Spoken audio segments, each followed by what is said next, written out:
Everyone, welcome to ज्ञान विजय classes. इस video में हम करेंगे सभी चैप्टर्स के क्वेश्चन का पार्ट 4।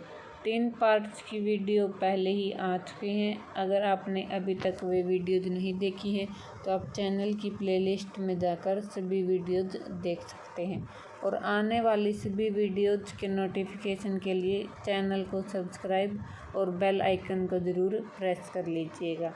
ये वीडियो आपके आने वाले सभी एग्ज़ाम्स के लिए काफ़ी इम्पोर्टेंट होने वाली हैं, तो इन्हें देखना न भूलें। शुरू करते हैं आज की वीडियो को। फर्स्ट क्वेश्चन है, पृथ्वी का ठोस भाग कहलाता है भूमंडल, वायुमंडल, जलमंडल या फिर जीवमंडल। तो पृथ्वी के ठोस भाग को हम क्या कहते हैं? भूमंडल। जिस भाग पर हम रहते हैं उसे हम क्या कहते हैं? भूमंडल कहते हैं। वायुमंडल कौन सा भाग होता है पृथ्वी का? जिस भाग पर गैसें पाई जाती हैं, जैसे ऑक्सीजन, नाइट्रोजन, कार्बन डाइऑक्साइड, अन्य भी अनेक प्रकार की गैसें पाई जाती हैं, उस भाग को हम क्या कहते हैं? वायुमंडल। और जलमंडल, जिस भाग में जल की मात्रा अधिक पाई जाती है वो भाग जलमंडल कहलाता है। उसके बाद है जीवमंडल। इन तीनों के सम्मिलित रूप को भूमंडल, वायुमंडल और जलमंडल, जिस भाग में ये तीनों एक साथ पाए जाते हैं उस भाग को हम क्या कहते हैं? जीवमंडल कहते हैं। नेक्स्ट क्वेश्चन, माउंट एवरेस्ट की समुद्र तल से ऊंचाई है 8400 मीटर, 8500 मीटर, 1100 मीटर या फिर 8848 मीटर। क्या हो जाएगा इसका राइट आंसर? 8848 मीटर।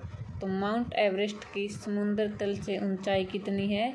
8848 मीटर। और माउंट एवरेस्ट जो है विश्व का सबसे ऊंचा शिखर है, ये भी आपको याद रखना है।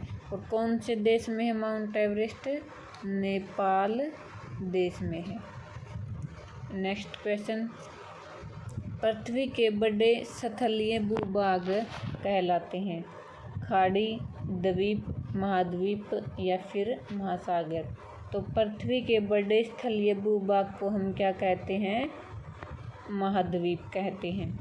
महासागर क्या होते हैं? जिस भाग में जल अधिक पाया जाता है, यानी कि महासागर जलमंडल का भाग होते हैं। द्वीप, जो भाग चारों ओर से पानी से घिरा हुआ होता है उसे हम किस नाम से जानते हैं? द्वीप। और खाड़ी क्या होती है? खाड़ी एक जल का ही भाग होता है जिसका एक साइड का भाग किसी समुंदर या महासागर से जुड़ा हुआ होता है और उसके ज़्यादातर भाग के चारों ओर जो है धरती होती है। नेक्स्ट क्वेश्चन, विश्व का सबसे छोटा महाद्वीप है यूरोप, ऑस्ट्रेलिया, एशिया या फिर दक्षिण अमेरिका। क्या हो जाएगा इसका राइट आंसर? ऑस्ट्रेलिया। ऑस्ट्रेलिया महाद्वीप जो है विश्व का सबसे छोटा महाद्वीप है। सबसे बड़ा महाद्वीप पूछे तो वो क्या हो जाएगा? एशिया। एशिया महाद्वीप सबसे बड़ा महाद्वीप है। नेक्स्ट क्वेश्चन, महासागरीय जल की गति है। महासागरों का जो जल है वो गति करता रहता है, हमेशा गतिशील होता है। तो इसमें ये पूछा गया है कि उसकी कौन कौन सी गति होती है। देखिए, फर्स्ट ऑप्शन है तरंग, सेकंड धारा, फिर है ज्वार भाटा या फिर ये तीनों। क्या हो जाएगा इसका राइट आंसर? उपरोक्त सभी। तरंग, धारा और ज्वार भाटा, ये तीनों जो हैं महासागरीय जल की गति होती हैं। ज्वार भाटा क्या होता है? हम सभी को पता है कि चंद्रमा जो है पृथ्वी के चारों ओर चक्कर लगाता है और जब यह पृथ्वी के सबसे निकट आता है तो गुरुत्वाकर्षण बल के कारण पृथ्वी को अपनी ओर खींचता है और पृथ्वी पर जो है एक हलचल उत्पन्न होती है। पृथ्वी का जो ठोस भाग यानी कि जो ज़मीनी भाग भूमंडल होता है उस भाग पर कोई असर नहीं पड़ता, लेकिन महासागरों के जल में हलचल उत्पन्न होती है और ऊंची ऊंची तरंगें उठती हैं। उसी को हम किस नाम से जानते हैं? ज्वार भाटा के नाम से जानते हैं। नेक्स्ट क्वेश्चन, सबसे बड़ा महासागर है? अंध महासागर, प्रशांत महासागर, हिंद महासागर, इनमें से कोई नहीं। तो क्या हो जाएगा इसका राइट आंसर है प्रशांत महासागर। प्रशांत महासागर जो है सबसे बड़ा महासागर है। नेक्स्ट क्वेश्चन, जोग जलप्रपात निम्न राज्य में स्थित है? केरल, कर्नाटक, तमिलनाडु, आंध्र प्रदेश। तो कौन से राज्य में हो जाएगा जोग जलप्रपात? कर्नाटक राज्य में। नेक्स्ट क्वेश्चन, निम्न में से कैसे क्षेत्र में जनसंख्या अधिक होती है? पठारी, पर्वतीय, मैदानी या फिर मरुस्थलीय? इसका राइट आंसर हो जाएगा मैदानी। मैदानी जो भाग होते हैं उनमें जनसंख्या सबसे अधिक होती है, क्योंकि मैदानों में जो है कृषि करना आसान होता है, वहाँ की भूमि जो है समतल होती है। मैदानी भागों में सड़क मार्ग बनाना, रेल मार्ग बनाना, ये सब चीज़ें भी आसान होती हैं। इसी वजह से मैदानी भागों में जनसंख्या अधिक होती है। नेक्स्ट क्वेश्चन, छोटा नागपुर पठार में सवर्ण रेखा नदी पर स्थित जलप्रपात है? हुंडरू, न्योगरा, जोग या फिर इनमें से कोई नहीं। क्या हो जाएगा इसका राइट आंसर? हुंडरू। हुंडरू जलप्रपात जो है सवर्ण रेखा नदी पर स्थित है। जोग कहाँ पर है? कर्नाटक में। नेक्स्ट क्वेश्चन, विश्व का सबसे ऊंचा पठार है? तिब्बत का पठार, केन्या का पठार, ऑस्ट्रेलिया का पश्चिमी पठार, इनमें से कोई नहीं। इसका राइट आंसर हो जाएगा तिब्बत का पठार। इसकी ऊंचाई जो है 4000 से 6000 मीटर तक है।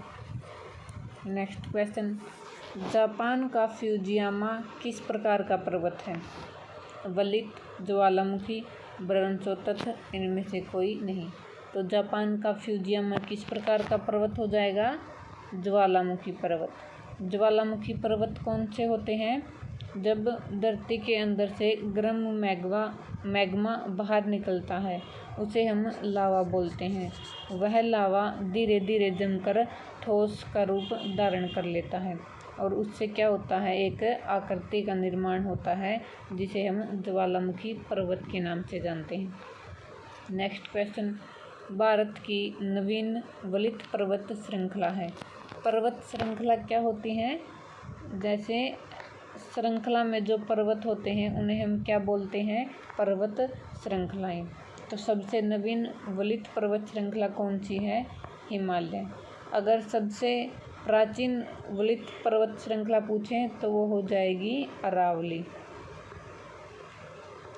सबसे प्राचीन पर्वत श्रृंखला अरावली और नवीन वलित पर्वत श्रृंखला हिमालय। नेक्स्ट क्वेश्चन, दक्षिण अमेरिका की एक महत्वपूर्ण पर्वत श्रृंखला है? आल्प्स, रॉकी, एंडीज, इनमें से कोई नहीं। इसका राइट आंसर हो जाएगा एंडीज। एंडीज जो पर्वत श्रृंखला है वह दक्षिण अमेरिका की एक पर्वत श्रृंखला है और एंडीज विश्व की सबसे लंबी पर्वत श्रृंखला भी है। नेक्स्ट क्वेश्चन, रूस की पर्वत श्रृंखला है? एंडीज, रॉकी, यूराल, इनमें से कोई नहीं। यूराल पर्वत श्रृंखला है जो रूस की श्रृंखला हो जाएगी। एंडीज दक्षिण अमेरिका की। नेक्स्ट क्वेश्चन, ब्रह्मोत्तर पर्वत का उदाहरण है? यूरोप के वासदेश पर्वत, भारत के हिमालय पर्वत, रूस के यूराल पर्वत, इनमें से कोई नहीं। इसका राइट आंसर हो जाएगा यूरोप के वासदेश पर्वत। ब्रह्मोत्तर पर्वत क्या होते हैं? जब एक भाग टूटकर ऊर्ध्वाधर रूप में विकसित होता है तो उन्हें हम ब्रह्मोत्तर पर्वत कहते हैं। हिमालय पर्वत कौन सा है? वलित पर्वत। वलित पर्वत यानी कि मोड़दार पर्वत, इन्हें हम फोल्ड माउंटेन के नाम से भी जानते हैं। आज हम 15 क्वेश्चन से करेंगे। इससे आगे जो ये सीरीज है चलती रहेगी जब तक कि हमारे 6ठी क्लास के सभी क्वेश्चंस हम कंप्लीट नहीं कर लेते। अगर आपको वीडियो अच्छी लगे तो लाइक, कमेंट और सब्सक्राइब ज़रूर करें और शेयर करें।